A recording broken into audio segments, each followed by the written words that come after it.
Hey, everybody, welcome back. Excuse me.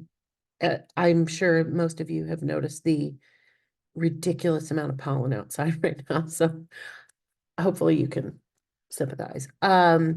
We are getting ready for week 11 and week 12, and I'm gonna do one video for both of them because the assignments are 100% related. In week 11, we are doing a discussion on self-promotion.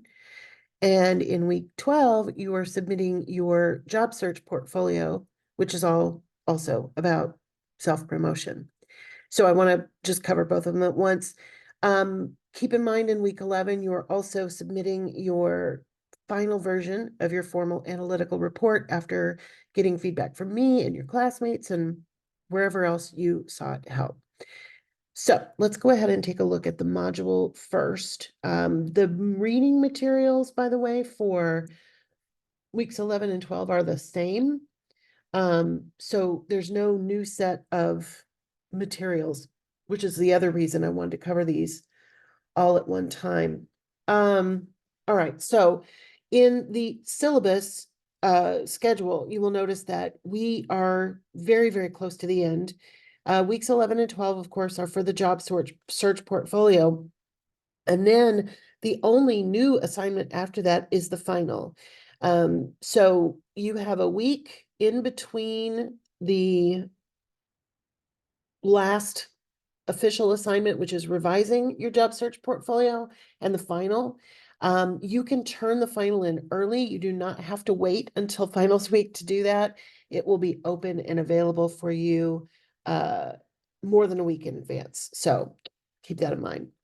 All right, so let's go ahead and look at the week 11 module. Like I said, the materials are the same for both of them. They are separated out simply because there's different things due in each one of them. But in week 11, you're going to be reading from the textbook on writing job application materials. So there is a reading assignment from our free online textbook. There's some additional information about using social media for professional purposes, and a really, really, really important one, which is about the 3 different styles of resumes. You are going to be picking which one is best for you right now, because the resume that you're going to create and turn in week 12 is your current resume. Many people just look up what a resume is supposed to look like and start making one that is based off of that sample. And typically what that is what's called a traditional chronological resume. For anybody with a off and on job history or no job history at all, that is not the right kind of resume. So part of the assignment for that job search portfolio is to figure out which one you need to be working on. And so you've got some materials to get you started there. You may do additional research. Keep in mind, and we'll talk about this when we get to it, but keep in mind that all of the research that you do about resumes, cover letters, any of those things is part of your job search portfolio. So make sure you save those sources. You don't have to cite them within the text, but you are going to have a references list. So anything that you look at, including these, put on that final reference list. There's also an article on writing cover letters from Indeed.com, which of course is one of the main places you may look for a job. And then you have a video from me on setting up the resume and cover letter in Microsoft Word. I'm not going to go over that in this video because there's a tutorial on it, but please do watch that. Okay, so the assignments that are due in week 11 are, of course, as I mentioned, the final version of your formal analytical report. We don't need to go over that. We've been working on it for a long time. And then you have a discussion board to post on, which is about self-promotion. So the topics of this particular thing are things like your online presence, how to navigate social media, whether or not there's danger in social media. One of the things that is very often talked about in professional development circles is having an elevator pitch or kind of a self-introduction that will help you share your skills.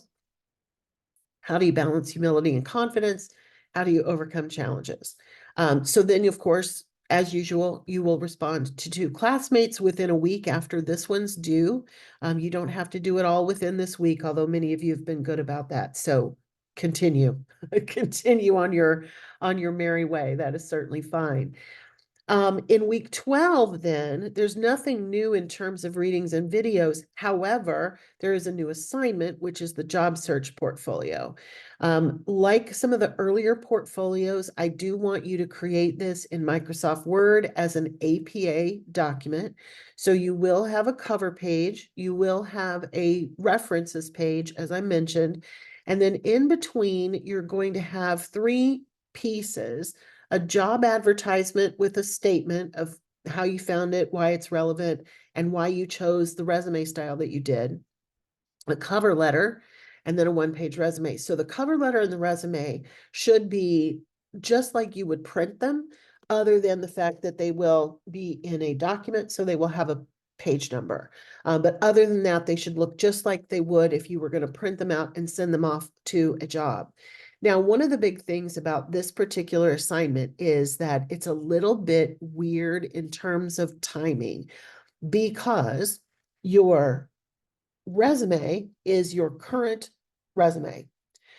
The cover letter, though, is going to respond to the advertisement that you find. And for many of you, the advertisement will not be a job that you are currently qualified. It could be a job that you would be able to apply for after graduation, after you finish a bachelor's degree, even after you finish graduate school, because I want you to look around in your field of interest and look for jobs that are potentially later jobs. I refer to them as now jobs or later jobs. Now, you don't have to do it that way. If you want to do a current job that you could apply to right now, that's certainly fine. You're going to include that in the statement. So where do you look for jobs? Well, I mentioned Indeed.com. I have already pulled up a job using the search term for instructional designer on Indeed.com. But there are also a lot of other places to look for potential career positions.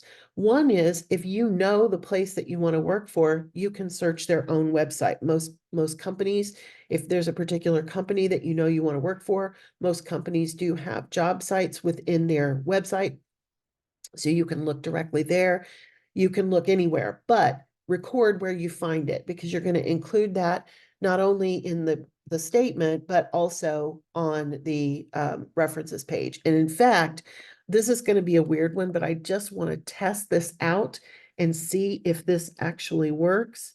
I'm going to put that URL in Scribber and see if it will give us a citation for it. This is a live experiment. Nope. Okay, so let's say cite manually. It is a web page. The title would be Instructional Designer Orlando.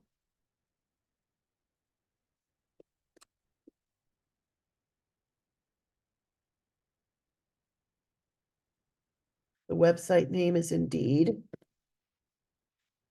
There's no contributors. There will be a publication date on most job ads. Let's see when it was posted. Okay, I take it back. I don't see that there's a date on it, which is weird, but we'll be fine.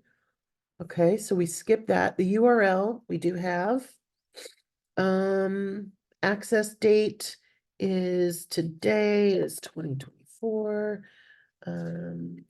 March. Okay, and today is the 21st, so we'll just use today's date and go. Okay, so it did give us a citation. We did have to do it manually, but that's okay. I'm going to copy this to the clipboard and I'm going to put it in my document. Now, I've already started this document. It's been a day. I am at a conference and I was having all kinds of internet problems earlier. So I have started this video at least 3 times. So we're gonna skip over this for right now, and I'll show you what it is. But I've already started it several times. So we're gonna put the references page on. So let's put heading 1, references, and I want Times New Roman, changed everything else in here 3 times, 12 point, and I want a hanging indent. I may or may not need it, but we're going to do that. I do want this to be double spaced. And let's try match formatting. Yep, it worked. Yay. All right. So you're going to put the things that you look at on a references page, and you should have proper APA citations for them. It is not that difficult to find them, even for something like a job ad. We did have to do it manually. I kind of suspected that we would, not a big deal. But one of the things that I also did while you were not looking was set up this document. So let me go over what your job search portfolio is going to look like. It is going to be an APA, so the cover page doesn't change. You've got the bold date, you've got the name, you've got Department of English like Sumter, you've got the class, you've got my name and the date. You have in the header, you have the page number. I have adjusted that to be the same font as the rest of the paper. And then I have inserted a table of contents. Now I have put some headings in, so this hasn't been updated. Let me go ahead and update it. There we go. And it will do all those things that we have talked about before. If there is something that is coded as a heading or a subheading, it is going to place it automatically for you on the table of contents, which is, of course, what you want. The first item that you're going to include in your job search portfolio is the job advertisement. Now, I noticed that this is as a heading. I don't want it as a heading. I don't want this as a heading. I don't want this as a heading. I don't want all these little things on my table of contents. Some of you had that problem in one of the other earlier assignments when like a whole whatchamadiddle reference entry was coded as a heading. So what happens then when we come back up here, and if I upgrade this again, nope, entire table. See, it took those out. Now, if they're there, I mean, no harm, no foul, it's fine, but really you only need the names of the things. That's absolutely fine. All right, so we have a job advertisement. I copied and pasted the ad from Indeed, and I fixed the sizing and all that weird stuff. This weird long list would probably be even better in just bullet form. But I didn't necessarily want to fix everything that Indeed did, but I can make it to where it takes up less room. There's all kinds of things I can do there. Anyway, let's just leave it alone. So then we have the summary of research. Now this, I'm going to update this font because it didn't stay. I found the job on Indeed.com, and it's a now job or something I could currently apply for in searching, oops, blah, blah, blah. Okay. You also are going to talk about the resume in this summary. In terms of a resume, I have enough history to justify using a standard chronological. By the way, just a little heads up. A lot of people get confused just by the fact that it's called a chronological resume. Chronological resumes actually go in reverse chronological order. Little known fact, actually well-known fact, but anyway. All right, so the next thing that I would be including would be my cover letter. Now, here's the thing. You don't want the heading cover letter on the same page as your cover letter. So what we're going to do is we're going to insert a page break. We're going to put cover letter. See next page. And we're going to put our cover letter right here. Now, again, in that video that's in the materials, I show you how to do it. So I'm just going to put cover letter goes here. And then we're going to do the same thing again with the resume. So page break, resume, and you can do the fancy accents if you want.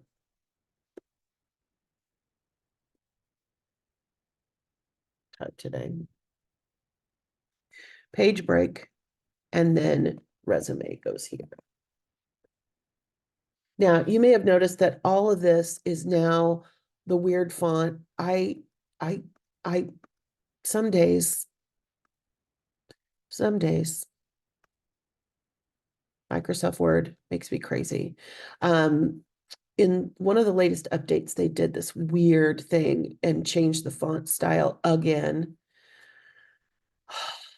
I was just used to Calibri. I was fine with Calibri, and then they did this. By the way, you can change the default font for your own computer.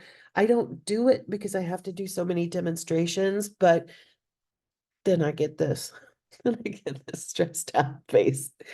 So we're going to put all those things into this document, and I'm not going to do it live because I've shown you in another document.